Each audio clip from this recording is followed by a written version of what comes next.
नमस्कार मित्रों, मैं आपका मित्र दीपक तनेजा आप सभी का स्वागत करता हूं आपके सबसे लोकप्रिय चैनल योर काल चक्रा में।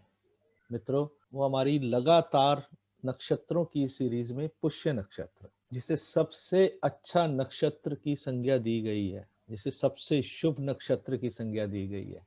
और मजेदार बात यह है कि शुभ कार्य इस नक्षत्र में वर्जित हैं। तो आज उस सबसे अच्छे नक्षत्र की विशेषताओं की चर्चा करने के लिए हमारे बीच में हमारी आदरणीय उत्तरा दीदी हैं। नमस्कार दीदी, आपका स्वागत है।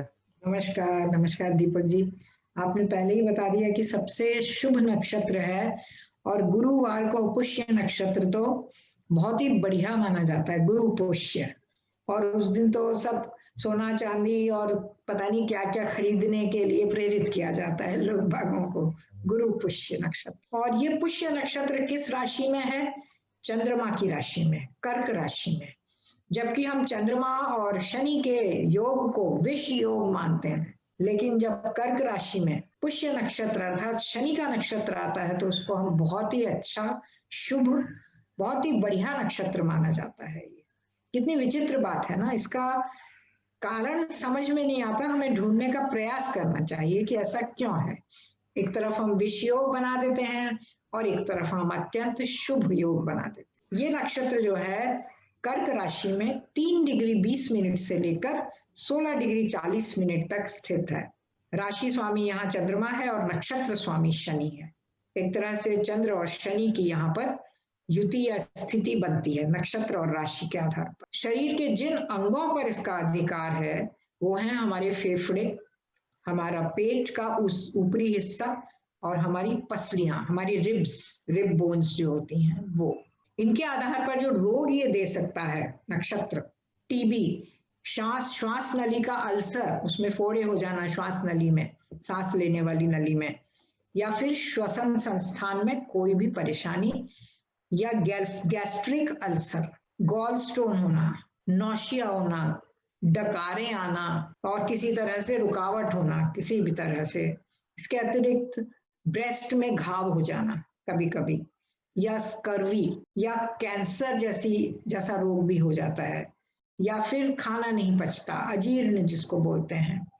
और कभी कभी यदि गुरु भी यहाँ पापग्रस्त करता है तो जॉन्डिस होने की भी संभावना बनती है। कफ हो जाना, कफ अक्सर कर्क राशि से ही जुड़ा हुआ है। हिचकियां आना, और शनि ठंडापन प्रदान करता है। तो और एक्जिमा, स्किन डिजीज जो है एक्जिमा, या फिर पायरिया, दांतों के रोग, क्योंकि शनि है यहाँ प्रमुखता से, शनि दांतों के रोग देता है।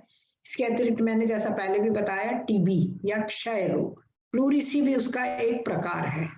प्लूरिसी, ये प्रमुख रोग जो हैं। हमारा जो अंश ये है कर्क राशि में 3 डिग्री 20 मिनट से 16 डिग्री 40 मिनट तक का भाग है, इन रोगों पर अधिकार रखता है। अब हम उन व्यक्तियों की मानसिक विशेषताएं देखते हैं जिनकी लग्न पर कर्क राशि होती है और पुष्य नक्षत्र होता है, अर्थात लग्न 3 डिग्री 20 मिनट से लेकर 16 डिग्री 40 मिनट तक होता है। ऐसे लोग मितव्ययी होते हैं, सोच समझकर खर्च करते हैं, मतलब बहुत ज्यादा खर्चीले तो हो ही नहीं सकते हैं। मतलब यहाँ तक कि कोई भी काम करते हैं तो उसके पहले 10 बार उसको सोचते हैं, इसमें खर्चे का काम हो तो अधिकता से। इसके अतिरिक्त परंपराओं को मानने वाले होते हैं, परंपरागत विचारों के, सोबर होते हैं, बहुत बदतमीज या धृष्ट या एक्सट्रोवर्ट ऐसे नहीं होते, थोड़े इंट्रोवर्ट होते हैं, किसी की को ज्यादा तकलीफ नहीं पहुंचाना चाहते, बदतमीजी नहीं करेंगे, अपने आप की तरफ पहले ज्यादा ध्यान देते हैं, आत्मनिरीक्षण, कि कहीं मेरी तो गलती नहीं है, मैं खुद अपनी गलती पहले देख लूं दूसरे की गलती देखने के बजाय, ये उनकी खास रहती है। उसके बाद दूसरों की बातों पर ध्यान देते हैं, पूरा आत्मविश्वासी होते हैं। ऐसा नहीं है कि उनमें सेल्फ कॉन्फिडेंस नहीं होता, उसके बावजूद भी वो विनम्र होते हैं और नियमों से चलते हैं, नीतिपूर्ण विचारों के आधार पर वो चलते हैं। ऐसे लोग दूसरों के लिए सेक्रीफाइसिंग काम करने में भी लगे रहते हैं।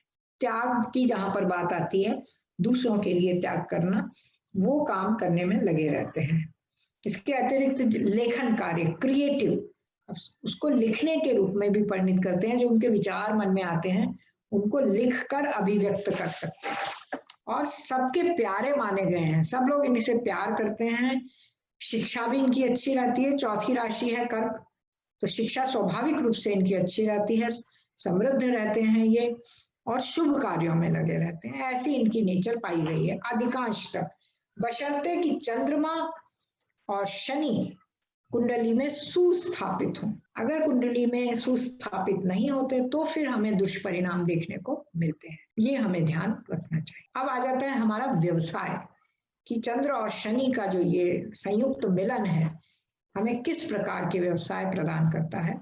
खदानों के सामान का व्यापार, मतलब माइंस के जितने भी प्रोडक्ट्स होते हैं उनका जो सामान होता है, जो प्रोडक्ट होते हैं उनका व्यापार करने वाला होता है।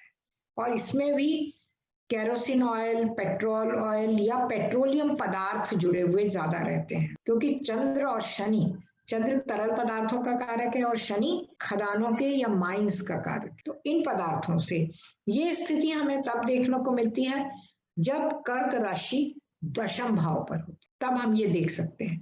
इसके अतिरिक्त कोयला, कोयला भी जमीन के अंदर निकलता है, कोयले का काम भी कर सकते हैं, या फिर कुएं खोदने का काम, नहरें खोदने का काम, या जो टांके बनाते हैं, तालाब जो पानी भर देते हैं, जो बारिश के बाद काम में आते हैं, वो खोदने का काम।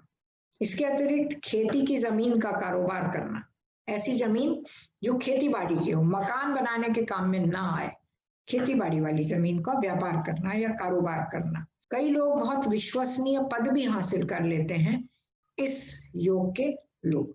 इसके अतिरिक्त अगर हम लोअर कैटेगरी का काम करें तो प्लम्बर, कब्र खोदने वाला, ये भी काम जो है ये ऐसे व्यक्ति कर सकते हैं। इसके अतिरिक्त जेलर भी बन सकते हैं ये। फिर कुओं की खुदाई, टैंकों की खुदाई, पुलों का निर्माण या डैमों का निर्माण, इन सब कार्यों में ये संलग्न रह सकते हैं, चाहे वो लेबर की तरह काम करें, चाहे वो इंजीनियर की तरह काम करें, वो उनकी योग्यता पर निर्भर करता है। और एक और चीज इनके लिए खास कहा गई है कि ऐसे लोग या तो रात में काम करते हैं अर्थात नाइट ड्यूटी, या फिर जमीन के अंदर रहकर काम करते हैं, मतलब उनको अंधेरे में ही काम करना है। अगर दिन में करते हैं तो नाइट ड्यूटी रहती है ऊपर, और अगर जमीन के अंदर नहीं तो काम करते हैं, माइंस, खदानें, सब अंधेरे में काम करना होता है। या फिर तेल का व्यापार भी कर सकते हैं, और नहीं तो पनडुब्बी में काम कर सकते हैं, मरीन में।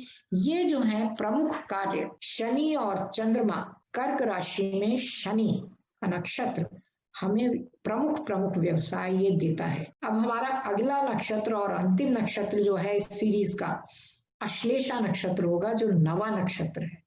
उसके बाद हमारी केतु के नक्षत्र से दोबारा नई सीरीज शुरू होगी सिंह राशि से। बहुत बढ़िया, आपने पुष्य नक्षत्र के समस्त ऐसी विशेषताएं बताई हैं जो वास्तव में, अगर आप कुंडलियों पे, मैंने खुद अभ्यास भी किया है, मेरे परिवार में कुछ लोगों का पुष्य नक्षत्र है, जन्म नक्षत्र पुष्य है, तो उसमें मैंने उनके जो क्वालिटीज हैं वो आपके जो बताई क्वालिटीज से पैरेलल मिलती हुई देखी हैं। इसलिए मैं कहूँगा कि बहुत अच्छा आपने बताया है। जिन लोगों को पुष्य नक्षत्र है, जिन लोगों का, वो सभी इसको देखकर अचंभित हो जाएंगे कि उनके बारे में इतनी गंभीरता से आप कैसे बता पा रही हैं। तो इस बहुत अच्छे वीडियो के लिए हृदय से धन्यवाद। और मैं सभी से कहूँगा, हमारा बड़ी जल्दी ही 20 दिसंबर को आदरणीय उत्तरा दीदी के साथ वैदिक और पराशरी का जो कोर्स शुरू हो रहा है, जो लोग इच्छुक हैं वो या तो उत्तरा दीदी से या मुझसे संपर्क करें। उनका नंबर आप पहले भी देख चुके हैं और आगे भी अभी यहाँ से नोट डाउन कर लें। आप उनको डायरेक्टली कंसल्टेंसी के लिए या पढ़ने के लिए आप बात कर सकते हैं।